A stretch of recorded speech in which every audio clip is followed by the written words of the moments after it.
Hey guys, welcome to our channel. இன்னைக்கு வீடியோவில் நம்ம என்ன டாபிக் பற்றி பார்க்க போகிறோன்னா, நீங்கள் இவ்வளோ நாள் தேடி போய் பேச ட்ரை பண்ணியிருப்பீங்க. அதுவும் உங்களுக்கு ரொம்ப பிடிச்ச பர்சன், அவ்வளோ லவ் பண்ண பர்சன் இப்போ உங்களை கண்டுக்காமல் இருக்காங்க. யாரோ மாதிரி உங்ககிட்ட வந்து பிஹேவ் பண்ணிக்கிட்டே இருக்காங்க. பழைய அந்த லவ் சுத்தமாக அவங்களுக்கு இப்போ இல்லாமல் இருக்குது அப்படின்னா, இனிமேல் நீங்கள் அந்த பர்சனை தேடி போக வேண்டிய அவசியமே கிடையாது.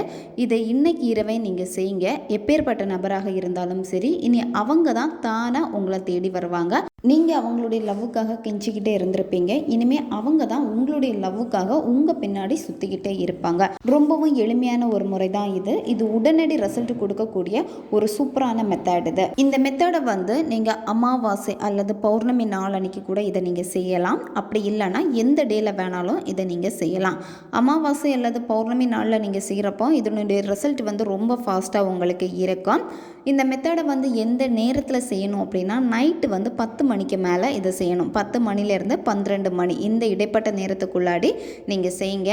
அமைதியான ஒரு பிளேஸை சூஸ் பண்ணிக்கோங்க. யாரும் உங்களை டிஸ்டர்ப் பண்ணாத மாதிரி பார்த்துக்கோங்க. இந்த மெத்தடில் உங்களுக்கு தேவைப்படுறது ஒரு ரோஸ் பெட்டல் தேவைப்படும். சிவப்பு அல்லது இளம் சிவப்பு நிறத்தில் இருக்கக்கூடிய நீங்கள் ரோஜா இதழ் எடுத்துக்கோங்க. சின்ன ரோஜா இதழ் இதில் பயன்படுத்தக்கூடாது. பெரிய ரோஸ் பெட்டல் பார்த்துருப்பீங்கல்ல, பெரிய ரோஜா இருக்கும், அதனுடைய இலைகளும் பார்த்திங்கன்னா பெருசாக இருக்கும். அந்த மாதிரி இருக்கக்கூடிய ரோஸ் பெட்டல் தான் இதில் நீங்கள் பயன்படுத்தணும்.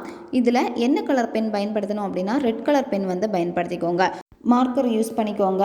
ரொம்ப அழுத்தமாக நீங்கள் எழுதக்கூடிய செலுத்தினீங்க அப்படின்னா அந்த இதழ் கிழிஞ்சு போயிடும். ஏன்னா இதழ் ரொம்ப சாஃப்டாக இருக்கும். அதனால் மார்க்கர் யூஸ் பண்ணிக்கோங்க.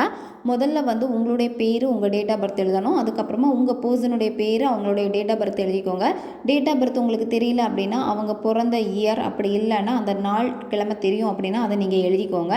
எழுதிட்டு என்ன பண்ணணும் அப்படின்னா, இந்த ரோஜா இதழை உங்களுடைய இடது கையில் வச்சுக்கோங்க. இடது கையில் வச்சுட்டு உங்களுடைய வலது கையை இந்த ரோஜா இதழ்களுக்கு மேலே வச்சுட்டு 2 கையையும் பார்த்திங்கன்னா சேர்த்து வச்சுக்கோங்க. 2 கைக்குள்ளாடி அந்த ரோஜா இதழ் இருக்கும்.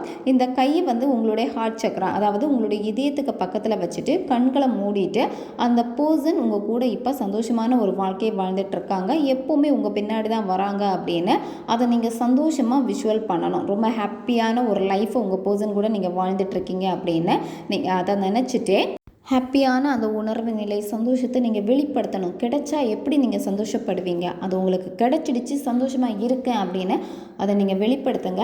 அதுக்கப்புறமா ஒரு கிராம்பு எடுத்துக்கோங்க. முழு கிராம்பாக இருக்கணும். அந்த கிராம்பு என்ன பண்ணணும் அப்படின்னா, இந்த ரோஜா இதழ்களுக்குள்ளாடி வச்சுட்டு அந்த இதழை சுருட்டி எடுத்துக்கோங்க. சுருட்டி எடுத்துகிட்டு ஒரு சின்ன நூல் வச்சு, அதாவது ரெட் கலர் நூல் வச்சு நல்லா கட்டிடுங்க. கிழிஞ்சு போகக்கூடாது, பார்த்து நீங்கள் சேஃபாக பண்ணுங்கள்.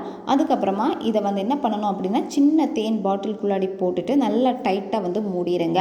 யூஸ் பண்ண தேன் பாட்டில் இதில் பயன்படுத்தக்கூடாது. உங்களுக்கு கடைகளில் எல்லாமே கிடைக்கும், சின்ன பாட்டில் கிடைக்கும், தேன் பாட்டில். அதில் இதை நீங்கள் போட்டு வச்சுருங்க. 21 நாட்கள் நீங்கள் உங்கள் கூடவே வச்சுக்கோங்க. நீங்கள் நைட்டு தூங்க போகிறப்போ உங்களுடைய தலகாணிக்கு அடியில் நீங்கள் வச்சுட்டு தூங்கலாம். அப்படி இல்லைன்னா செல்ஃபில் நீங்கள் வச்சுக்கோங்க. 21 நாள் முடிச்சதுக்கப்புறமா என்ன பண்ணணும் அப்படின்னா, பிரபஞ்சத்திற்கு மனசார நன்றியை தெரிவிச்சுட்டு 3 வாட்டி உங்களுடைய தலையில் சுற்றுங்க. சரியா? இந்த ஹனி பாட்டில் வச்சுட்டு அப்படியே நீங்கள் சுற்றிட்டு இதை கடலில் தூக்கி போட்டுருங்க. அப்படி இல்லைன்னா ஓடுற நீர்நிலையில் தான் போடணும். நீங்கள் அந்த தேன் பாட்டிலை ஓப்பன் எதுவுமே பண்ண வேண்டாம், அப்படியே நீங்கள் போட்டுருங்க. நன்மைக்காக மட்டுமே பயன்படுத்துங்க. அடுத்த ஒரு வீடியோ பதிவில் சந்திக்கலாம். நன்றி.